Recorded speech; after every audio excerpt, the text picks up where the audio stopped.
guess we'll start. All right, so we'll do a couple from today's call with Kalish, and then we'll do a little bit of metabolism that we touched on last week. I just want to keep pounding this stuff. So this lady came in with a history of breast cancer and had chemotherapy. And this is on her GI map, the commensals, or her microbiome. And basically, we're just seeing that her microbiome's been destroyed by the chemotherapy, ostensibly, but makes sense. Start the call. And she didn't have any GI infection, and the rest of the GI map, it was really just this. So, Jasmine, what kind of treatment you think for her? No infections, H. pylori negative, pretty much her microbiome's destroyed. Commensal bacteria, the good guys are not there. You're on mute. Just off of the top of my head, if I see something like that, I'm already just going to start thinking. I don't know what the protocol is, but I'm already thinking of some heavy duty pro and prebiotics. Cristal? I would do the same thing, maybe some Akkermansia specifically, because there's a lot of evidence to suggest that that's not in regular pre and probiotics. That's Pendulum, I think is the company. That's pretty much what was discussed. Prebiotics, probiotics, maybe Akkermansia, Sac Boulardii, just getting the repopulated. The other thing, there's some leaky gut programs that you could high dose of glutamines, VG amino acid for the GI tract for the enterocytes. So maybe consider some glutamine therapy, but prebiotics, probiotics is pretty much the right path. Same lady, and what we wanted to show here was the SIG-A, the secretory low. So this is affecting her immune system.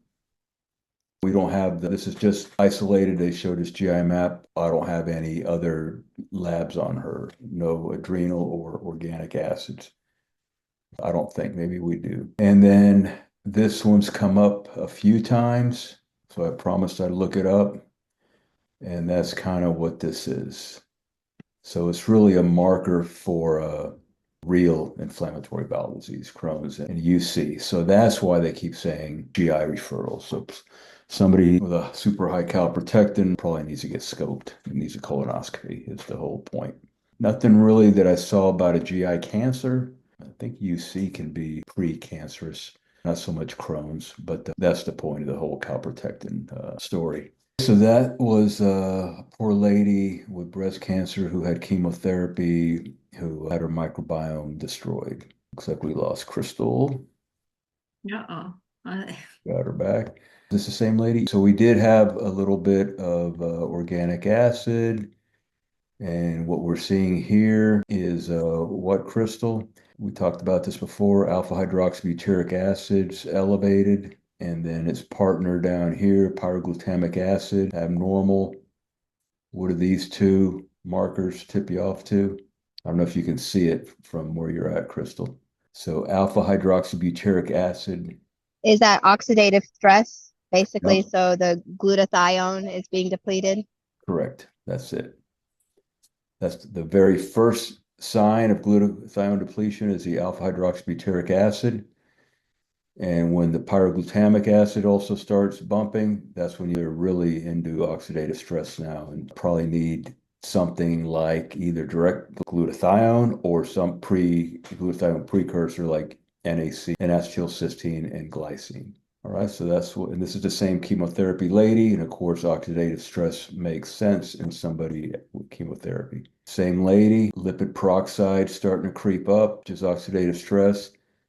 This is a universal oxidative damage marker that you'll see a lot, even in the conventional IFM talks about it a lot.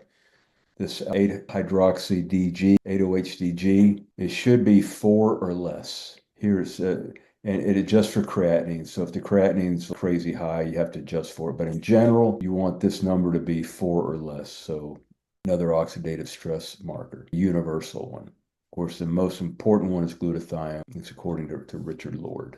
All right, I think that is the breast cancer lady that we talked about today. Any questions on her? I just stick this in here because it came up that one of the students asked about somebody on conventional medications. I think Jasmine's asked before, like SSRIs, starting on supplements, or a thyroid patient on, and there is a whole book of drug-to-drug interactions, $300. And then one of the students in the middle of the class was online and found the free PDF. Oh, So I'll email this to you guys. thank you. Wow. That's just a reminder slide for me. So that was that. All right. The point of this one that came up was a patient well into this program. The doc or practitioner, some of the people are not doctors. The practitioner started the lady on L-tyrosine, and then something that her mood got flat, side effects, just kind of flat mood. And then, Dr. Kalish, which one of these is it? What do I do? And how do I approach this? And the whole conversation came up that if somebody's 20 supplements, how are you going to figure that out? You're not. So then you're faced with the last one we added that we think caused the symptoms. We'll stop the tyrosine and maybe re-add it slowly, or stop the entire program and re-add it slowly. Of course, this is going to be, I think the patient's going to lose confidence if you hear that. You got to stop the program and restart all this. So he went in this little tirade on, he started this way, and then after 5-10 years, whatever, have more experience, he started figuring out that maybe you start these people on no more than 9 products at a time, and probably 6 is better, which is then why he started to compartmentalize the adrenal program. Start that, give that a few months. The patient really wants to add the next one, go to the next one, or finish the adrenal program and then start the GI, or partially start the adrenal. This is stuff what we're just going to have to get experience with. But the point is, when somebody's on this much stuff and then some side effects start creeping in, it's not going to be easy to sort it out. I have a question because they're on tyrosine. Mm-hmm. Are they on 5-HTP though? So 5-hydroxytryptophan, 5-HTP. Oh, there it is. So tryptophan is the amino acid further upstream. I see. Tryptophan is an amino acid, and this always comes up in the class. What computers always can't ever turn all of our stuff off. Anyways, I could find the slide somewhere, but tryptophan. So all proteins, this is super interesting. All proteins in the human body contain all 20 amino acids, every single one of them, and pretty much the same percentage of each amino acid per protein, except collagen. That's the only exception. Of the amino acids, tryptophan is universally the lowest content per protein. So it's the one where the deficiency would show up the first. So part of the reason to give tryptophan instead of 5-HTP, L-tryptophan is a universal amino acid that everyone needs, and it could serve a multi-system effect in addition to being converted to 5-HTP and then serotonin. That's the rationale. So it's either or. If you're going to go with a brain program on symptoms, probably L-tyrosine or tyrosine 5-HTP we've been discussing, and give them together because of the reuptake. They share the reuptake. And then this came up again that on the organic acid, the brain markers, you've got red on the left and the right. So low or high can be, I'm glad this came up because so the other day, all right. So notice here, a lot of these green is normal, but there's no real low. It can only be high. But in these, again, this is the dopamine, norepi. It can be low or high and abnormal. And then we said, well, it doesn't make sense that if you're low in dopamine or high in dopamine metabolite, that you're going to give dopamine. But it comes again, and the rationale is, and then so my new friend ChatGPT, I put in here, what if your HVA is high? And it recommended to not give tyrosine. If you already got high dopamine, why are you going to give more dopamine or tyrosine? So I think the way I put this together, if your HVA is low, I'm trying to find that. I don't have that slide handy. I should have it, the brain slide handy, because this always comes up. If I could slam through here real quick. Because I'm just going to go based on my lab, because my labs were high on all my brain markers. So HVA is the first one, more of a dopamine, VMA, norepi, and epi. So if this is high, that suggests that this is building up because you're not able to metabolize dopamine well. Actually, it would be here. So if this were high, then everything downstream is not working well. So if HVA is, think about this again. If HVA, because in other concepts of the way enzymes work, so you got an enzymatic pathway coming into dopamine and leaving dopamine. If this is not working well here, you're not going to produce dopamine. You're going to have low dopamine. So it's going to be an upstream problem. So what would be the treatment? Giving these coenzymes here, or going upstream and giving more to push the system. Now, if HVA is low, maybe COMT isn't working well, monoamine oxidase isn't working well, or you have low dopamine, which means this is somewhere upstream, you're not producing HVA. So it would make sense to give more tyrosine to push through the system if it's low. Now, if it's high, that means what? Too much tyrosine is being pushed through the system, so you don't want to give more?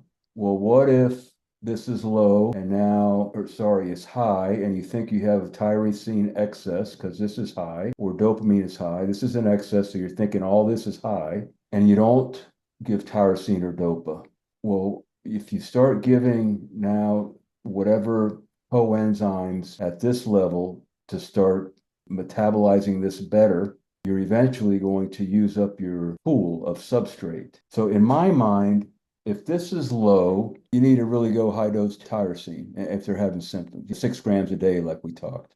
Or start at 3 grams and go high. But if this is high, I would say if you're going to give tyrosine, just give a low dose. All you're doing is dripping in a little substrate so you don't run out till you're priming the rest. You're going to really focus on this stuff, I think, your cofactors, your iron, your vitamin Bs, whatever cofactors you need to make this run better. And then so you don't run out of substrate, you're just going to drip in some tyrosine, but not high dose. Right, because wouldn't that make sense to do your B vitamins? Because if your picolinate and quinolate is high too, to help push it back into the system. I think so. Sorry for the noise. So that's still not clear to me. All right. It's still not clear, but it keeps coming up in class, and his response is always tyrosine and 5-HTP. Just give it the protocol. So it doesn't really matter why this isn't shrinking. There it goes. I think for now, if you see an abnormality in these markers, just treat with tyrosine and 5-HTP. I would say if it's over here, I would not go to the 6 grams of tyrosine and 300 milligrams of 5-HTP, maybe do, a gram a day of tyrosine, 500 in the morning, 500 midday, and then maybe 100 of 5-HTP, just maybe till the markers move back, or which could be months. But it doesn't make sense to really hit them hard with tyrosine 5-HTP. If these are high, you're just going to push these higher. All right, so back to this. So that was the rationale of L-tryptophan. Tryptophan is on the serotonin side of things. Tryptophan's over here. So there's a better one. Tryptophan's over here. So here's how tryptophan is important in all proteins, but 5-HTP. So tryptophan has some steps before 5-HTP. 5-HTP is directly converted to serotonin. So that's the rationale for giving 5-HTP is if you want to boost serotonin. You can give tryptophan also. It will get over here, but it's competing with other pathways. But again, it's helping protein synthesis in the background. So that's the rationale. I think just for now, if you're really going to do a brain program, if you're really focused on this, I think just tyrosine 5-HTP. All right, but the point of this slide was hammering people with this many supplements, and then you start getting side effects, it's going to be hard to sort it out. So maybe this looks like an adrenal program here, right about here. Then it looks like they're getting into a little bit of mitochondria and oxidative stress. Then they're bringing in a little brain here, and here's a little GI. This is stomach.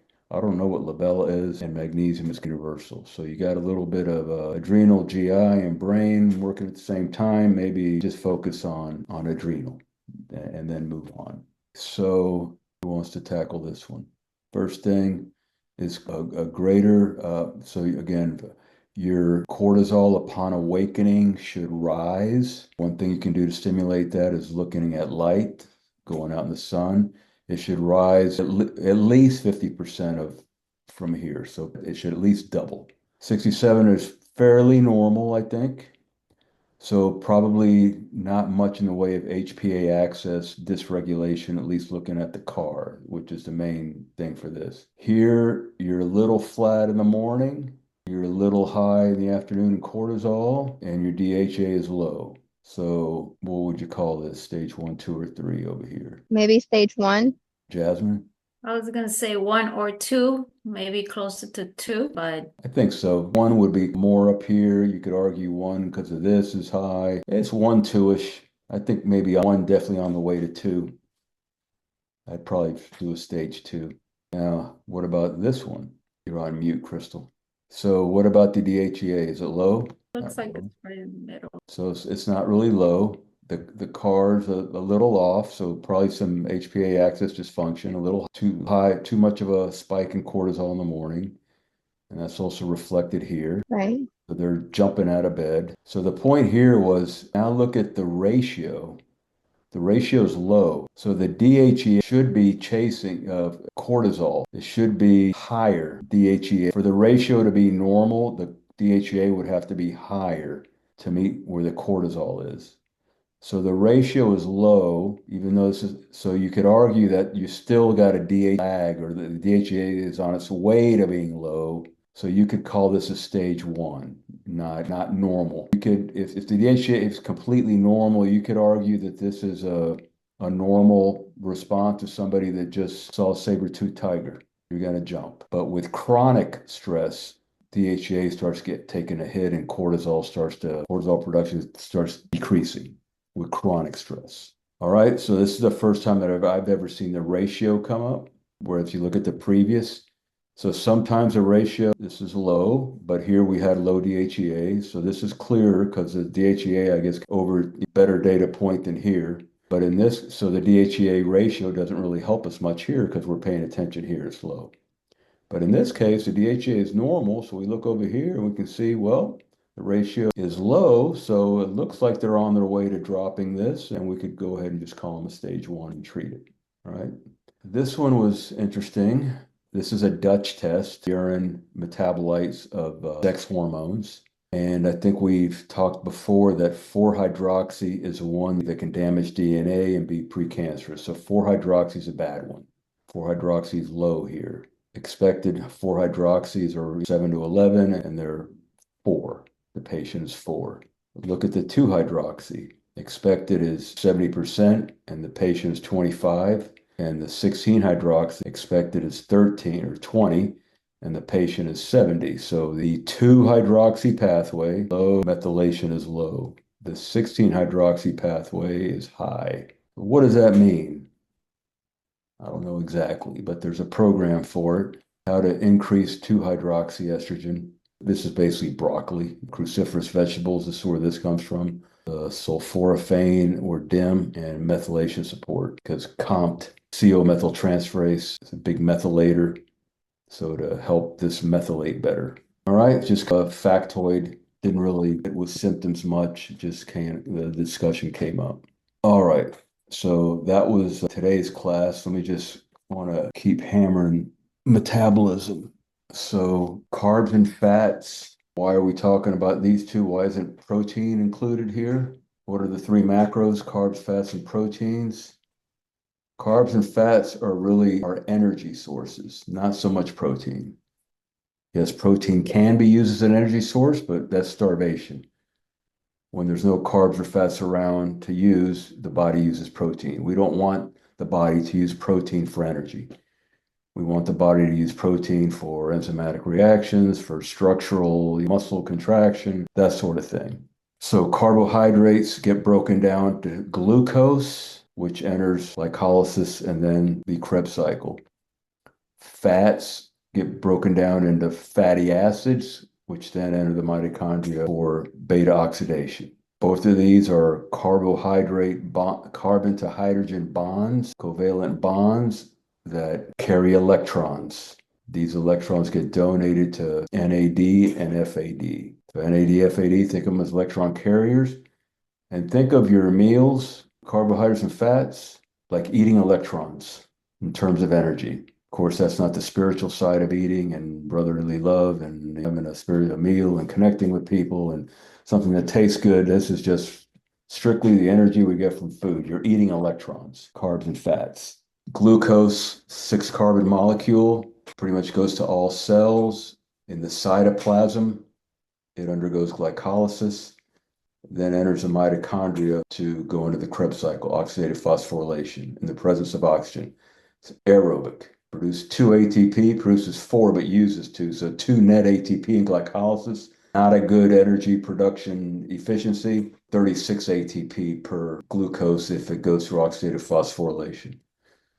Fatty acids, longer, again, 6-carbon, palmitate the basic fatty acid. There's longer ones, 16 carbon, many more carbon hydrogen bonds, many more electrons. So much more ATP is produced from fatty acids. About 106 ATP per fatty acid, 16 carbon fatty acid. Carbs are the preferred short-term energy source. Fats are more for long-term energy storage. All right. So I'm just going to keep drilling this stuff. Now, what is glycogen? Glycogen is glucose storage. Glucose, instead of monosaccharides, disaccharides, is polysaccharide for storage. Chain of glucose. Muscle has the most glycogen because muscle is the most abundant organ we have. At least it should be. And this muscle glycogen is not released for glucose homeostasis. It's used for muscle energy, locomotion, whatever else muscle's going to do. Whereas liver glycogen, lower stores, is the one that maintains glucose levels. So insulin, that's the liver dripping in glucose into the bloodstream for insulin glucose homeostasis, all right? Not muscle, even though there's more glycogen stores in muscle. This is the one that really regulates glucose, the liver. Brain, kidneys, very small percentages of glycogen. Just something to know. Muscle glycogen stays in muscle, not used for other tissues. Liver glycogen regulates blood sugar, glycogenolysis. Glycogen is depleted within 24 hours of fasting in the liver, while muscle glycogen only like marathon running. You're going to burn all your glycogen and then shift over to fatty acid oxidation. All right, very important concept. And we'll go into this more as it gets super interesting on when you need energy during a sprint versus a jog, how the energy source changes. Mitochondria, just restated, seen a different way. Fatty acids and glucose. And glucose is 3-carbon. Glucose gets split in half during glycolysis in the cytoplasm. Pyruvate, through pyruvate dehydrogenase, gets decarboxylated, loses it, should be a CO2 coming off here. And acetyl-CoA is what goes into the Krebs cycle. Fatty acids, through beta oxidation, also produce acetyl-CoA, goes in the Krebs cycle. So really, both of these are doing the same thing, donating electrons. All this really does is donates electrons to NADH or FADH. FADH2 is succinate. We'll show it again later. We breathe out the CO2, and we need the O2 in complex 4 of the mitochondria. The O2 is going to receive the electrons. Electrons go down from high energy to low energy. That's how it moves along the electron transport chain. High energy electrons over here, they go down an electrical gradient and end up being received by oxygen. If oxygen's not there, electron transport shuts down, ATP doesn't get produced. That's how we suffocate, is the electron transport chain fails. The electrons have nowhere to go. Oxygen eventually, so it's really going this way, sorry. So the electrons this is complex 1, complex 2's in here. Complex 2 does not push protons. So it's 1, 3, and 4 represented here. The electron motive force or the electron gradient causes or powers complex 1, 3, and 4 to push protons from the mitochondrial matrix into the intramembrane space. Then these protons go through complex 5, ATP synthase, which is a super interesting molecule. I'll show you a video some other time. the protons leak back in and produce ATP in the process. So to make ATP, our carbs and fats are donating electrons. The electron carriers are NADH and FADH that go through the electron transport chain and get deposited in oxygen to make water. In this process, protons get pumped across, create a proton motive force that then pushes the protons back in through ATPase complex 5 to make ATP. Let's see it again over here. Now this is just glucose. Glycolysis in the cytoplasm splits a 6-carbon glucose into 2 3-carbon pyruvates. 2 NADH are produced, 1 per each pyruvate. Notice how it says NADH plus H, or in this case, 2 NADH plus 2H. It's not NADH2 because glucose is donating 2 electrons and a proton. It's NADH plus H because the proton is loosely bound. This proton, these are the ones that actually float around in the matrix and leak back into the for your ATPase pump.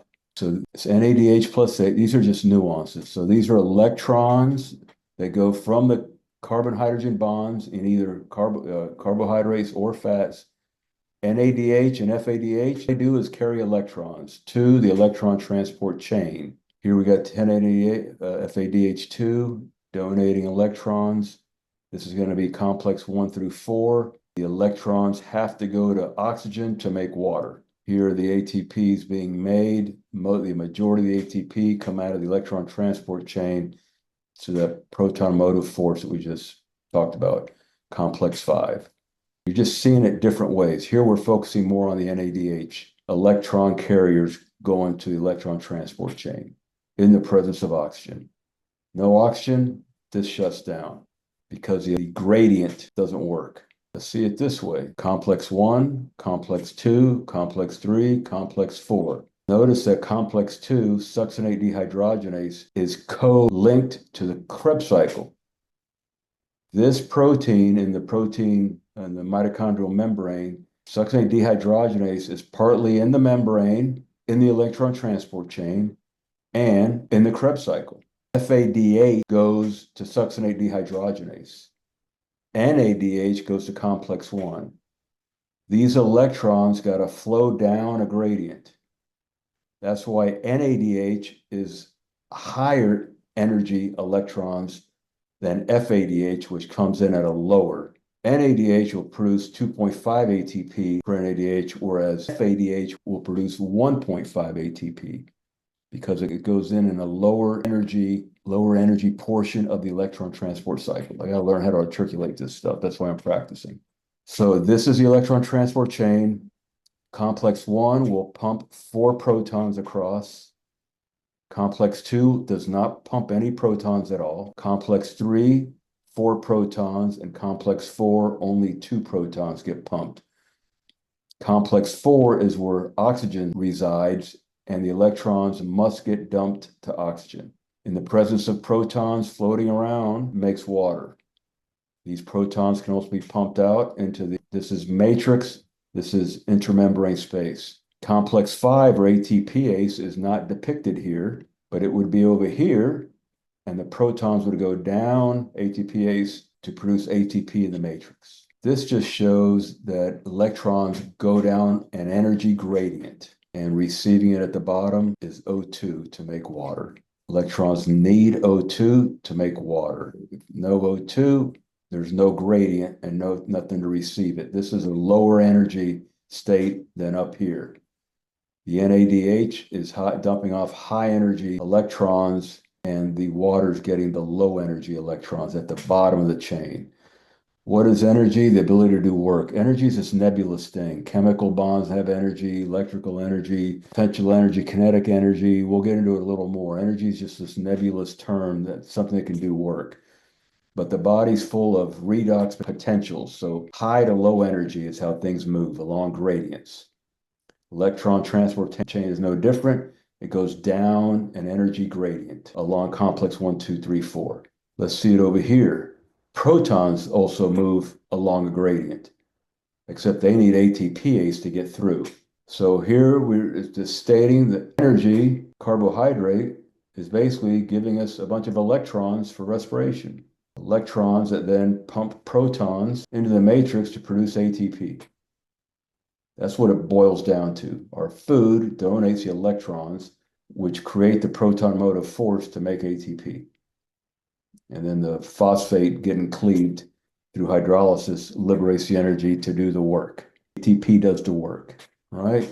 This is complex one, just to kind of show, and then this is complex one broken down, how the electrons go along these iron sulfur clusters within this is all complex one, kind of travels in here. This whole complex, I don't know how these biochemists work all this stuff out, they're wizards, but this is what's going on at a schematic level.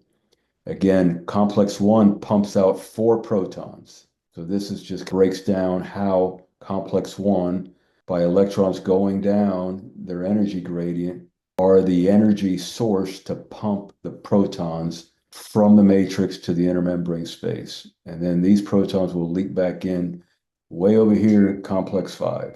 This is just showing how chemical energy in food gets transferred to electrical energy along the intermitochondrial membrane, and ATP can then do work in muscle, for example, mechanical energy to move muscle fibers. So this law of thermodynamics, energy is neither created or destroyed, it's just preserved, changes form. That's kind of what all this stuff means, this nebulous term energy. Here we see it again. Now we're showing how succinate dehydrogenase and complex 2 in the electron transport chain are the same thing. This is where FDH dumps off its electrons. In complex 1, pumps 4 protons. Complex 3 pumps 4. Complex 4 only pumps 2. And oxygen resides in complex 4 to receive the electrons coming down the chain to make water. This is separate. This is the protons that have been pumped out here are going to come through complex 5 ATP to make ATP in the matrix. ATP can then go on to do work. The phosphates, one of the phosphates at the end gets cleaved through hydrolysis, and that energy gets liberated to do work. This is just showing how really all we're doing here in the Krebs cycle, these electrons are being carried from NADH to this TCA cycle to get dumped to complex 1. NADHs go to complex 1. I guess they probably can drop off here and here, but I think most of them go to complex 1 and FADH goes to complex 2. It wouldn't make much sense for NADH to drop off electrons here because it's a low energy state. So you'd want to drop them in a high energy state so it can go down the electrical gradient and make the proton motive force that produces ATP. One more concept, all this produces free radicals in the complexes. This is just showing the protein subunits that make up the complexes. Mitochondria, we think, are primordial bacterium that we, eukaryotes, engulfed. Mitochondria have their own small strand of DNA, and it's only transmitted by our mothers, not fathers. Mitochondrial DNA is from the mother only, very small, like 13 proteins it encodes for. This is just to show that all this stuff has to fit perfectly for this to function. And it's easy to imagine a couple SNPs causing a little misfolding of these complexes, and now things don't function as well. Too many free radicals, it's not going to function as well. Arsenic, cyanide, they all kind of act here and disturb the electron transport chain energy gradient, so we don't make as much ATP, so we get fatigued. So a lot of these poisons happen right here. We need free radical production, but too much is bad and too little is bad too. We'll get into free radical scavengers another time. And here I'm just showing that fluoride, mercury, arsenic, SB, I think is alchemy, where these things can also poison. So that's why poisons cause fatigue. Electrons don't move along, can't make ATP. This we'll talk about another day, the importance of pyruvate dehydrogenase. Monster enzyme takes pyruvate, decarboxylates, gets acetyl-CoA into the mitochondria. And SNPs can occur to the mitochondrial pyruvate carrier, and cancers. A lot can go wrong here for another day.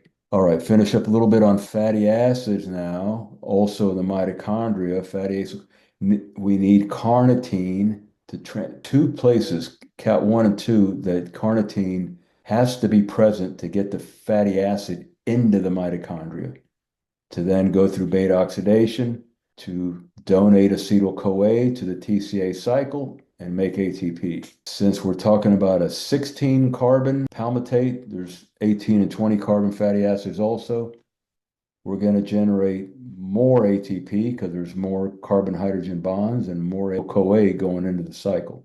Way more electrons through fatty acid oxidation than carbohydrate. Fats liberate 9 calories per gram versus proteins and carbs that liberate 4 calories per gram. Calories get translated into joules, which are energy. We'll talk about that another day. About 4 joules per calorie. We'll go into that. This is just showing carnitine, the importance of carnitine to get the fatty acids into the mitochondria. It's got to go through 2 handoffs. Another way is showing how a 16 carbon chain, notice the carbon hydrogen bonds, that's where the electrons come from. Lots of NADH to donate to the electron transport chain. Lots of electrons coming from fatty acids, 64 of them. A 16 carbon fatty acid donates 64 electrons, which is why we get about 106 ATP produced. A lot fewer electrons from glucose, which is why we get, 32 ATP per glucose. All right, same principle, acetyl-CoA, electrons, NADH to the electron transport chain, just a different molecule. We'll go into that in more detail as we go through this. Fatty acid, palmitic acid, 16 carbon. Notice carbon hydrogen bonds are highly reduced. Fatty acids produce about 106 ATP per 16 carbon versus glucose, 6 carbon, less electrons, about 30 to 32 ATP if it goes through with oxygen, if it goes through oxidative phosphorylation per molecule. There's no real glycolysis for fatty acids. It goes all the way with oxygen, whereas glucose can function without oxygen, but it's only glycolysis, anaerobic. Very few, again, 2 ATP per molecule. Another look at fatty acids, how we need carnitine to carry it. Fatty acids got to get into the cytoplasm, 2 membrane layered mitochondria. Cat 1 takes it into the intermembrane space. Cat 2 takes it into the matrix for beta oxidation. This is just showing that deficiencies can occur anywhere, so you can't metabolize fat well, you're going to have an energy problem. These are SNPs, just to highlight that they exist. So we start seeing a subbaric acid high, we're going to treat with carnitine, because that's suggesting that the fatty acids are not getting into the mitochondria. They need to get shuttled across. That's how we use these markers on the organic acid test. Here it is. Need carnitine right here. That also indicates maybe something going on with pyruvic acid, blood sugar dysregulation, maybe a little insulin resistance cooking.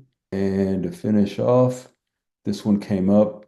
What's it called? Here's your long chain fatty acids, more than 20 carbon. There's a LCFA, what's the word? Long chain fatty acid oxidative deficiency syndrome. Another word of these weird ones, your carnitines not being produced, abnormalities here and here. Here's these ones that we just saw, the VLC, LC, just saw these over here, VLCAD, MCAD, LCHAD. So these are all things that can go wrong with your beta oxidation. VLCAD. All right, so there's all kinds of weird stuff that can go on in the human body. And that is that. It's another nice picture of long chain fatty acids, 20 carbon, carnitine shuttle again from cytoplasm, takes it through 2 membranes into the mitochondria for beta oxidation, donates acetyl-CoA to the TCA cycle, electrons basically, and ATP is produced. All right, so we saw it a bunch of different ways. Hopefully it's starting to get into the noggin a little bit better there. And there's a lot more, the actual joules and the energy gradients across complex 1 and 3. It gets pretty cool if you want to geek out on it. All right, questions? Yeah, we keep hitting an hour on the nose every time, not by design, just happens that way. Well, I have a question for one of the electron transports. What was it, 2, where it had the quinolone? Yeah. I guess that's why reasoning to help prevent infections like COVID and or other viruses, The idea is to give medication that targets that area to stop them from entering the intercellular matrix. Is that the reasoning behind that? You're talking about coenzyme Q? No, there was that slide that you showed for I think it was the second or transport chain. I think it was quinoline. Talking in here. Ubiquinone, complex 2. This is complex 1. So ubiquinone. Ubiquinone is basically lives in the membrane and carries electrons from 2 to 3. It's really just an electron carrier. So is it the thought process to target that so it doesn't enter into the cellular matrix? I'm just trying to think from an antiviral, anti-infectious standpoint. I'm not sure exactly what you're talking about, what medication you're talking about that targets complex 2. Is this the quinone you're talking about? That's just more of an electron carrier. I'll do some research on it because I think this that's is part called of ubiquinone. I forget the actual names for these, but poisons act in here. Coenzyme Q lives in here, acts as an antioxidant, so to buffer these free radicals. So I'm not sure if you're thinking of, I'm not even sharing the screen, am I? I'm pointing to myself. Oh, I'm sorry. It's okay. Can you see that now? I think it's the 20th screen, the 20th slide.